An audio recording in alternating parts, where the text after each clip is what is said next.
Subscribe now and press the bell icon. Never miss an update.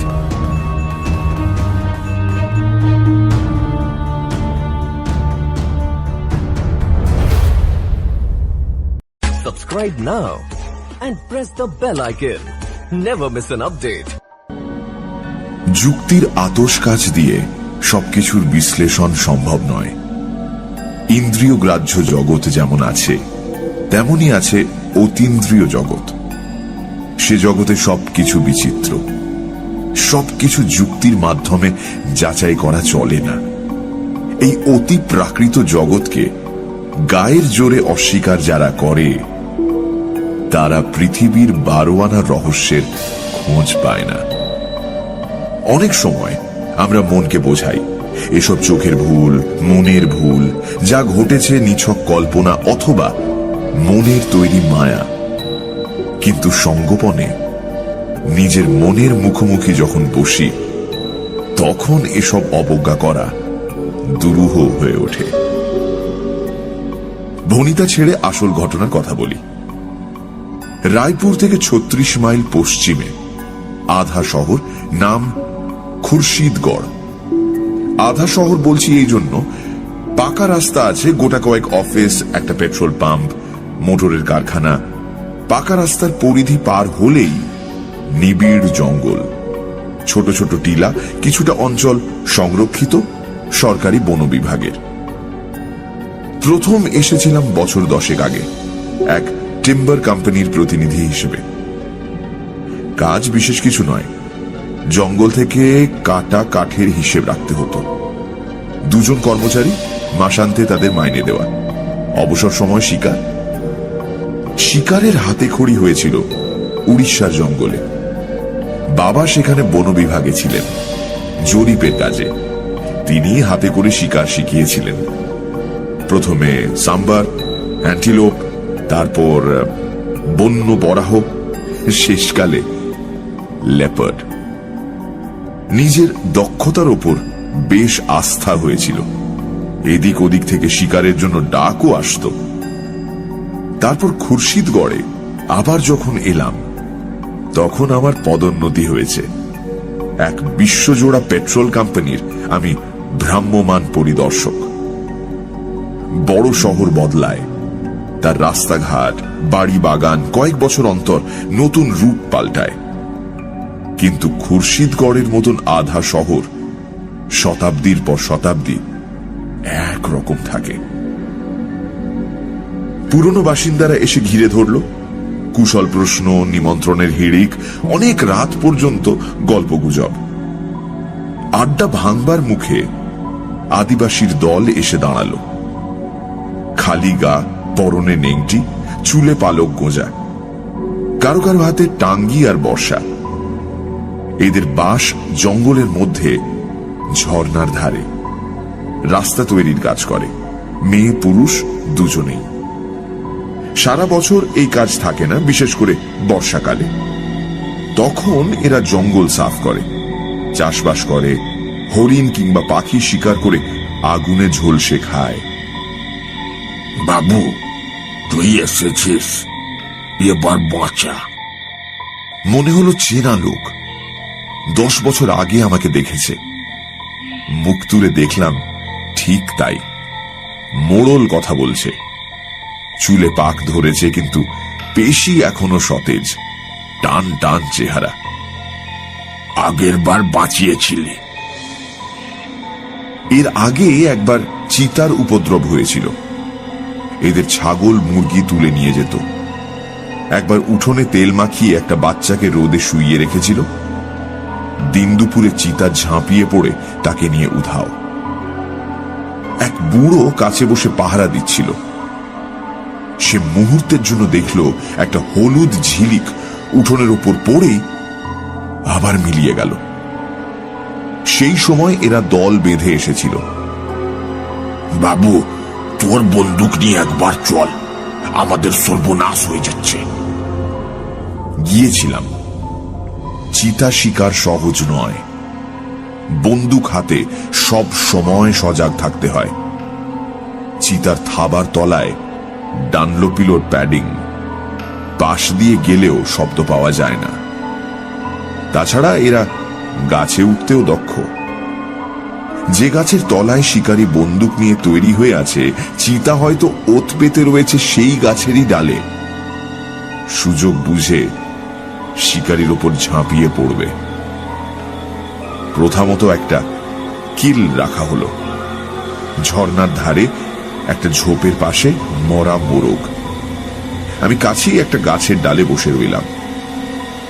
একদিন দুদিন গেল, কিছু হলো না।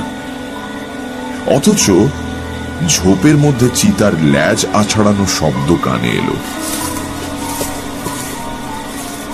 বার দুয়েক পাতার ফাঁকে তার জ্বলন্ত দুটি চোখও দৃষ্টিগোচর হলো, কিন্তু চিতা বাইরে এলো না। সম্ভবত সে বাতাসে মানুষের গন্ধ পেয়ে থাকবে। বুঝলাম এভাবে তাকে কাবু করা যাবে না। আদিবাসীদের বললাম, তোমরা এক কাজ করো, 3 দিক থেকে ঝোপটা পেটাতে শুরু করো, তাহলেই চিতা বের হবে। ফাঁকা দিকে আমি তৈরি থাকবো বন্দুক নিয়ে, বের হলেই গুলি চালাবো। এতে বিপদের সম্ভাবনাও যথেষ্ট। মরিয়া চিতা লোকেদের ঘাড়ের উপরও ঝাঁপিয়ে পড়তে পারে। যার উপর পড়বে তার নিস্তার নেই। কিন্তু শিকারে কিছু বিপদের সম্ভাবনা তো থাকেই। ঝোপের একটা দিকে ঝর্ণা। ঝর্ণা এখানে অনেক নিচে, ঝুঁকে পড়লে তবে তার উচ্ছল জলস্রোত দেখা যায়। ঢালু পাড় জঙ্গলে সমাকীর্ণ। সেদিকে বন্দুক তাক করে আমি বসলাম। এদিকে লোকেরা টিন আর ক্যানেস্তারা পেটাতে লাগলো। অত্যুৎসাহী 2-1 কাপড়ের বলে পেট্রোল মাখিয়ে তাতে আগুন জেলে ঝোপের মধ্যে ফেলতে শুরু করল।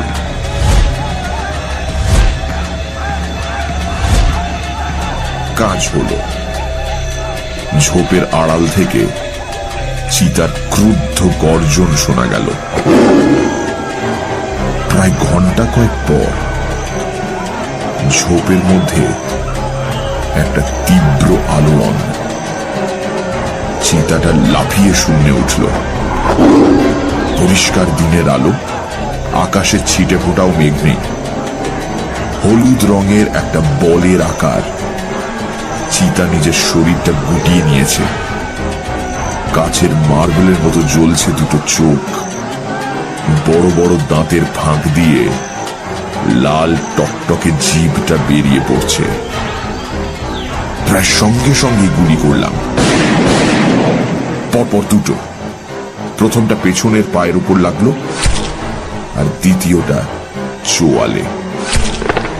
চোয়াল ভেঙে যাওয়ার শব্দ হলো। শূন্যেই ডিগবাজি দিয়ে চিতাটা নিচের ঘন জঙ্গলের মধ্যে ঢুকে গেল। তার প্রাণে বেঁচে থাকার প্রশ্নই ওঠে না। চোয়াল গুঁড়িয়ে যেতে নিজের চোখে দেখেছি, কিন্তু আফসোস হলো শিকার হাতের মুঠোয় এলো না। খুব অল্প সময়, তবু তার মধ্যে নজর এড়ায়নি। চিতার একটা কান নেই। সম্ভবত বনে বাদারে ঘোরার সময় কাঁটা গাছে লেগে কানটা কেটে গেছে। দ্বিতীয় বৈশিষ্ট্য আরো বিস্ময়কর। চিতার দেহের একপাশে কোনো দাগ নেই, ধূসর বর্ণ। পরে 2-1 পশুতত্ত্ববিদের সঙ্গে এ বিষয়ে আলাপ করেছি। তারা অবশ্যই কোনো সন্তোষজনক উত্তর দিতে পারেনি। চিতাটা যে মারা গিয়েছিল সে বিষয়ে নিশ্চিত হবার আরো একটা কারণ ছিল। তারপর থেকে আর কোন রকম উপদ্রব হয়নি। 10 বছর পরে আবার সেই উপদ্রব। বাঁচা বাবু বাঁচা, সর্বনাশ হয়ে যাচ্ছে। পিছনে দাঁড়ানো একজন মোড়লের কথার প্রতিবাদ করল। এ কি বাঘ যে বাবু বন্দুকের টোটা ভরে মারবে আর বাঘ খতম? এ তো পিরেত, বাঘের রূপ ধরিয়ে এসেছে। শুনলাম কোনো মন্তব্য করলাম না। আদিবাসীদের জগতে ভূত প্রেতের অবাধ রাজত্ব। হঠাৎ ঝড়ে গাছ পড়ে গেলে সেও অপদেবতার কাণ্ড। আবার গভীর রাতে শকুন শাবকের করুণ কান্নাও সেই প্রেতের কারসাজি। যাই হোক, ঠিক করলাম পরের দিনে শিকারে বের হব। মোড়লকে আমার সঙ্গে দেখা করতে বলে দিলাম, চিতার গতিবিধি সম্বন্ধে বিশেষ রূপে ওয়াকিবহাল হবার জন্য। পরের দিন সকালে খাটিয়ায় বসে চা পান করছি, মোড়ল এসে দাঁড়ালো। কি খবর বলো? খবর আর কি বলবো বাবু, কাল মমিন যা বুঝেছে কথাটা মিথ্যা নয়। মমিনকে? আর সে কি বলেছে? মমিন আমার ভাইয়ের ছেলে, সে বলেছে চিতা নয়, উপদেবতা। ও ঠিকই বলেছে। কেন? তাকে স্বীকার করা যায় না। মাস 6 আগে বন্য বিভাগের এক সাহেব এসেছিল, 10 দিন ধরে নাজেহাল। এই দেখলো চিতা সামনের এক গাছের আড়ালে বন্দুক ছুড়লো, বাস কোথাও কিচ্ছু নাই। একটু পরেই দেখলো চিতা পিছনের পাথরের ঢিবির পাশে। শেষকালে সাহেব বন্দুক কাঁধে নিয়ে ফিরে গিয়েছিল। ও স্বীকার করেছিল চিতালয় ভৌতিক কিছু একটা। হেসে বললাম, সাহেব শিকারে যাওয়ার আগে ক গ্লাস শরাব টেনে নিতেন সেই হিসেব রাখো মোড়ল। হ্যাঁ, শুধু সামনে পেছনে কেন, তেমন হলে চারপাশে 4টে চিতা দেখতে পেত। তুমি না সত্যি। আমার রসিকতায় মোড়ল কিন্তু হাসল না। মোড়লের কাছে শুনলাম নদীর ওপারে বনের মধ্যে চিতার আস্তানা। সময় সুযোগ বুঝে সে নদী সাঁতরে এপারে চলে আসে। দুপুরে যখন এপারের মাঠে আদিবাসী ছেলেরা গরু ছাগল চড়াতে আসে, তখন তাদের অন্যমনস্কতার সুযোগ নিয়ে চিতা ছোট সাইজের গরু কিংবা ছাগলের ওপর লাফিয়ে পড়ে। তারপর আধমরা শিকার পিঠে নিয়ে অক্লেশে নদী পার হয়ে নিজের আস্তানায় ফিরে যায়। কোনো কোনো দিন এপারের জঙ্গলের মধ্যে বসেও আহার শেষ করে। একটা বেপরোয়া ভাব, অকুত ভয়, অসম সাহসিক। হলুদ বর্ণের এই অগ্নিশিখা আশপাশের সকলের আতঙ্ক।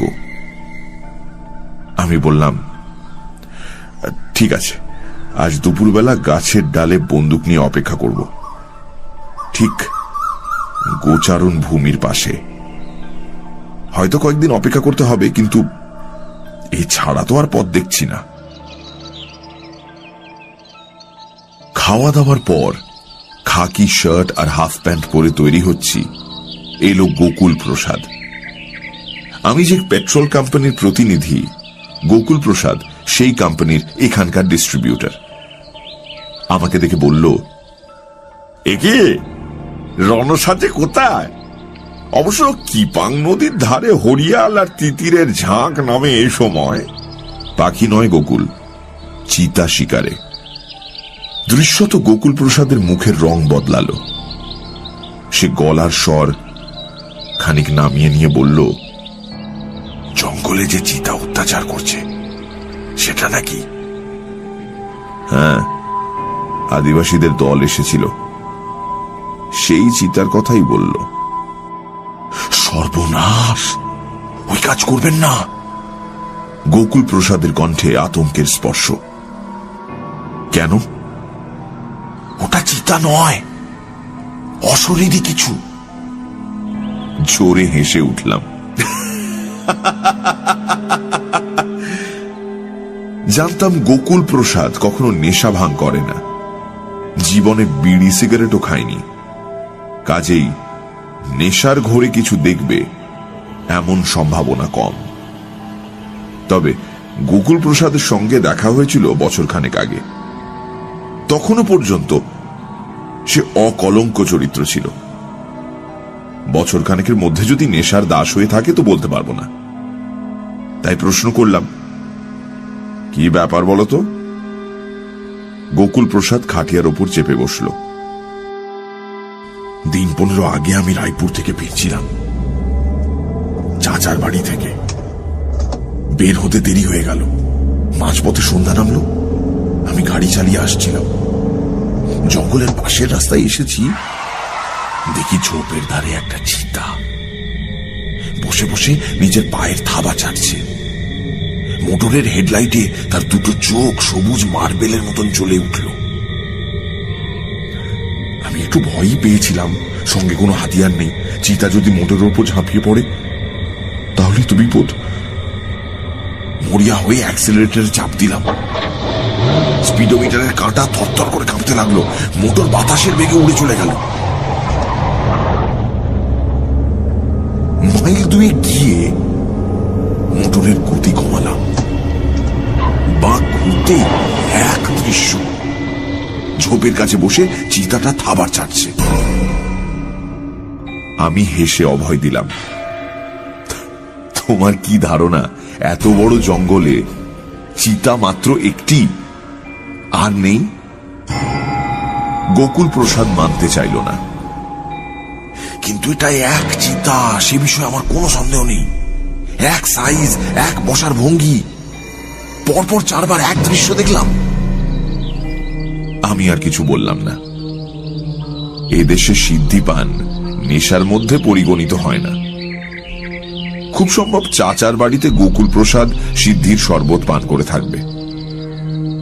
তারই কল্যাণে রাস্তার দুপাশে কেবল চিতাই দেখেছে। একটু বসে গোকুল প্রসাদ চলে গেল। তারপরেই মোড়ল এলো। আমি তৈরি ছিলাম, মোড়লের সঙ্গে বেরিয়ে পড়লাম। এবার কিল কি হবে? পথে যেতে যেতে জিজ্ঞাসা করলাম। একটা ছাগলের বাচ্চা এনেছি, সেটাকে গাছের তলায় বেঁধে রাখবো। তুই মাচা বেঁধে গাছের ডালে বসবি। এমন অবস্থায় সন্দেহ প্রকাশ করলাম, কিন্তু চিতার পক্ষে গাছে ওঠা মোটেই অসুবিধাজনক নয়। মোড়ল বলল, সে ব্যবস্থাও করা হয়েছে। তুই গাছে উঠে গেলে ওর তলায় জঙ্গল থেকে কাঁটা গাছ এনে রেখে দিব। কাঁটা গাছ দেখলে বাঘ সেদিকে ঘেঁষে না। আয়োজন অবশ্য ভালোই, কিন্তু কোনো কারণে বিপদের সম্মুখীন হলে দ্রুত গাছ থেকে অবতরণ করার পথ বন্ধ। আমি শুধু মোড়লকে জিজ্ঞাসা করলাম, যে গাছে মাচা বাঁধা হবে তার আশপাশে অন্য গাছ আছে? মোড়ল মাথা নাড়ল, না। আমার এই প্রশ্ন করার উদ্দেশ্য, চিতাটা পাশের কোনো গাছে উঠে আমার উপর ঝাঁপিয়ে পড়তে পারে কিনা। যখন মাচার কাছে গিয়ে পৌঁছলাম তখন দুপুরের রোদ স্তিমিত। এমনিতেই ঘন অরণ্যের মধ্যে সূর্যালোকের প্রবেশ নিষেধ। জনাচারেক লোক অপেক্ষা করছিল। একজনের হাতে দড়িতে বাঁধা ছাগল ছানা, সেটার পরিত্রাহী চিৎকারে অরণ্য মুখরিত। আমি ভেবেছিলাম আমার সঙ্গে কেউ একজন মাচায় থাকবে, কিন্তু কার্যকালে দেখা গেল কেউই থাকতে রাজি নয়। এমনকি মোড়লেরও বাড়িতে মেয়ের অসুখ। তবে যাবার সময় মোড়ল আশ্বাস দিয়ে গেল, আমাকে বেশিক্ষণ অপেক্ষা করতে হবে না। ছাগলছানা চিৎকারে আকৃষ্ট হয়ে চিতাটা শীঘ্রই দেখা যাবে। তাছাড়া এই সময় বনের জন্তুরা অনেকেই নদীতে জলপান করতে আসে। অতএব গাছে হেলান দিয়ে বন্দুক কোলে নিয়ে চুপচাপ অপেক্ষা করতে লাগলাম। রোদের তেজ ম্লান হয়ে গেল, গাছের ছায়া দীর্ঘতর। দু একটা মেটে রঙের খরগোশ ইতস্তত দৌড়াদৌড়ি শুরু করলো। পাখিরা ঘরে ফিরল। তাদের অপূর্ব কাকলিতে অরণ্যের নীরবতা খান খান হয়ে গেল। সন্ধে নামল। ঝোপে ঝোপে জোনাকির ঝাঁক। দূরে দু একটা ময়ূরের ডাক শোনা গেল। আরো আশ্চর্য, ছাগলছানা নির্ভয়ে ঘুমোচ্ছে।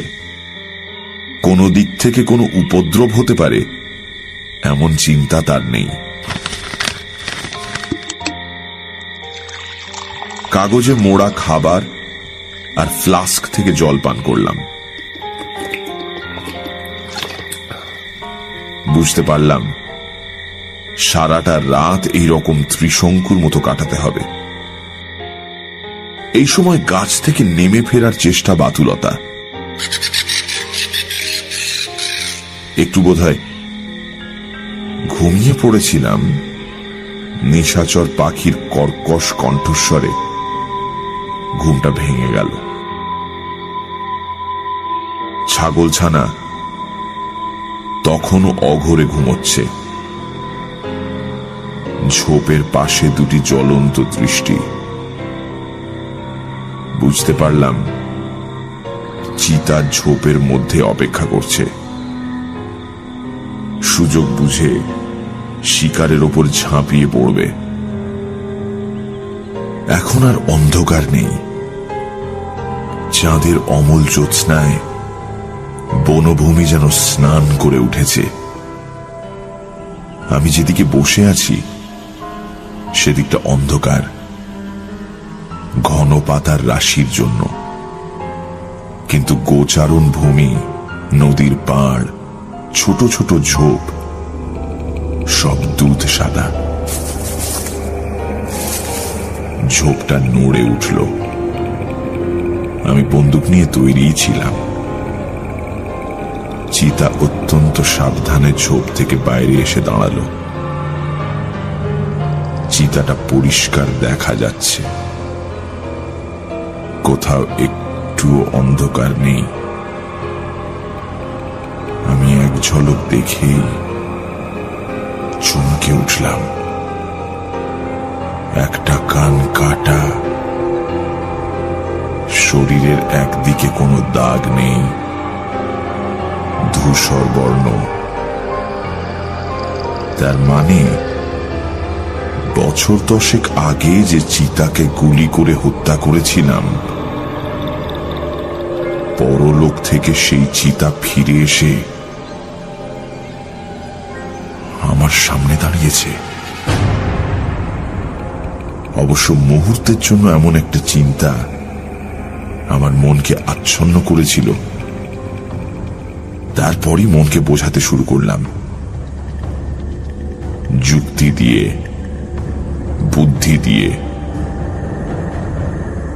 কাঁটা ঝোপের আঘাতে যে কোনো জন্তুরই কান কাটা যেতে পারে, এর মধ্যে আশ্চর্যজনক কিচ্ছু নেই। বিশেষ করে সিংহ, বাঘ, চিতা যারা শিকার ধরবার আগে গুঁড়ি মেরে চলে। আর দেহের কিছুটা ধূসর হওয়াটাও বিচিত্র নয়। কে জানে সামনে দাঁড়ানো চিতাটা 10 বছর আগে নিহত চিতার বংশোদ্ভূত কিনা। চিতার গন্ধে ছাগলছানা জেগে উঠেছে। শুধু জেগে ওঠা নয়, বিপদের গুরুত্ব বুঝতে পেরেছে।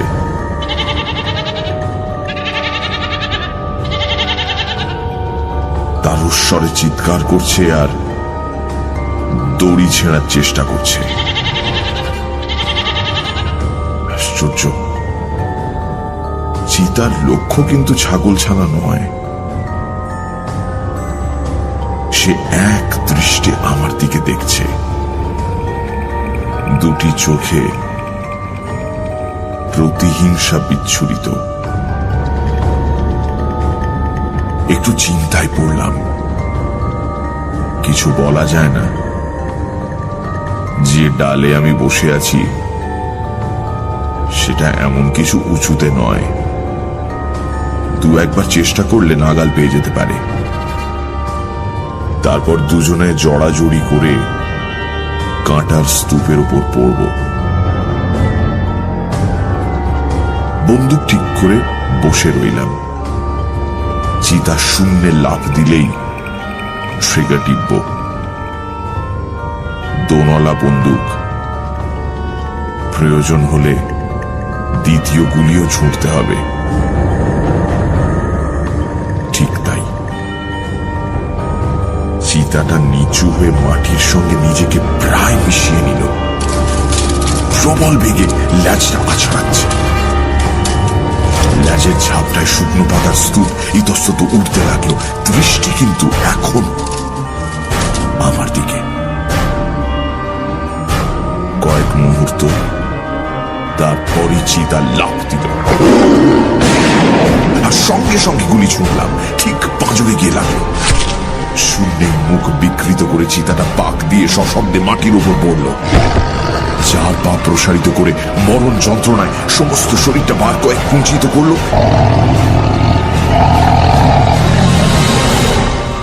তারপর স্থির হয়ে গেল।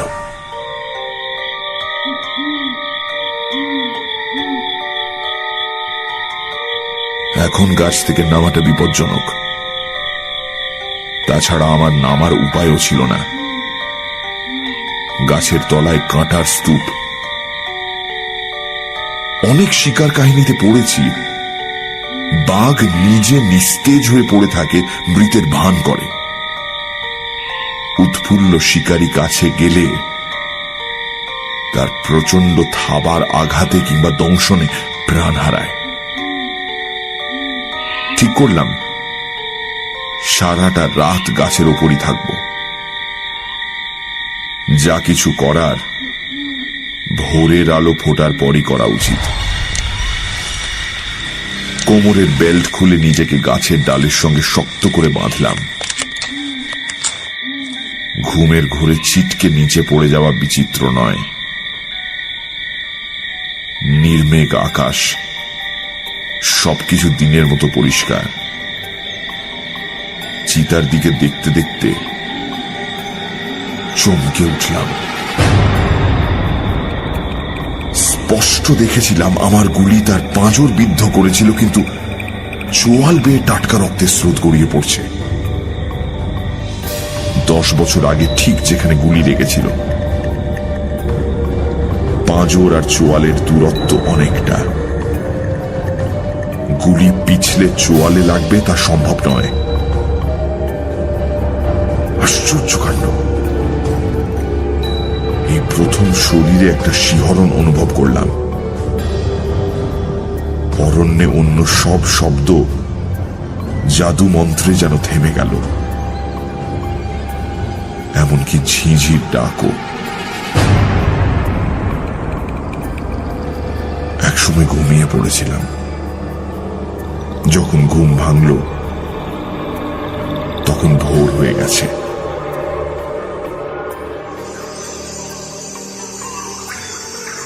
চারিদিকে পাখির স্বর শোনা যাচ্ছে। সামনের দিকে চেয়েই চমকে উঠলাম। কোথাও চিতা নেই, অথচ ছাগল ছানাও উধাও। অলৌকিক ব্যাপার। গাছ থেকে অনেক কষ্টে নেমে পড়লাম। কাঁটায় দু এক জায়গায় ছড়েও গেল। কাছে গিয়ে ভালো করে দেখলাম, রক্তের সামান্যতম দাগও নেই। ছাগল ছানা যে দড়িতে বাঁধা ছিল সেটাও নেই, খুঁটিটাও নিখোঁজ। তাহলে কাল রাতে সবকিছু কি স্বপ্নে ঘটেছিল?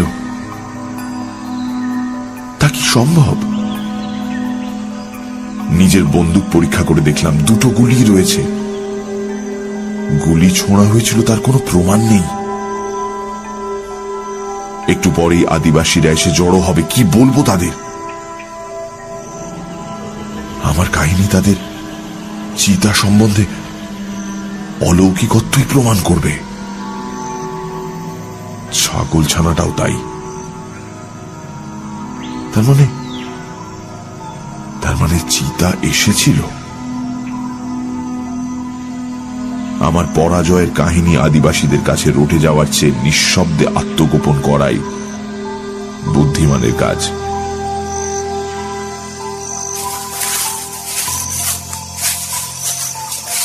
চলতে শুরু করলাম। একটু চলতেই মনে হলো পিছনে কে যেন আমাকে গোপনে অনুসরণ করছে। পিছন ফিরে দেখেই থমকে দাঁড়ালাম। চলার শক্তিও কে যেন চুরি করে নিল। গাছের আড়ালে সেই চিতা, দুটি চোখে আগুনের ঝলক, চোয়াল আর পাঁজর দিয়ে রক্ত ঝরছে। আহত চিতা কি আমাকে অনুসরণ করছে? কিন্তু বন্দুকে দুটো গুলি যখন অটুট, তখন চিতা আহত হলো কি করে? বন্দুক তুললাম। মনে হলো ভোরের কুয়াশার মধ্যে চিতা যেন মিলিয়ে গেল। একবার নয়, এক দৃশ্য বারবার, 3 বার, কখনো সামনে, কখনো পাশে, কখনো পেছনে। অগ্নিঝরা দৃষ্টি দিয়ে আমাকে জরিপ করতে করতে চিতা চলেছে।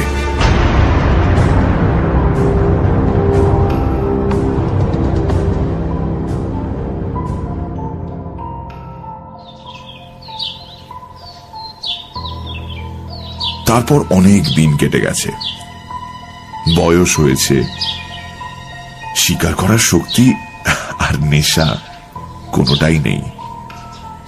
প্রায় অবসর জীবন যাপন করছি। মাঝে মাঝে রায়পুর অঞ্চলের বন বিভাগের কয়েকজন দেখা করতে আসে। সকলের মুখেই এক কাহিনী শুনি।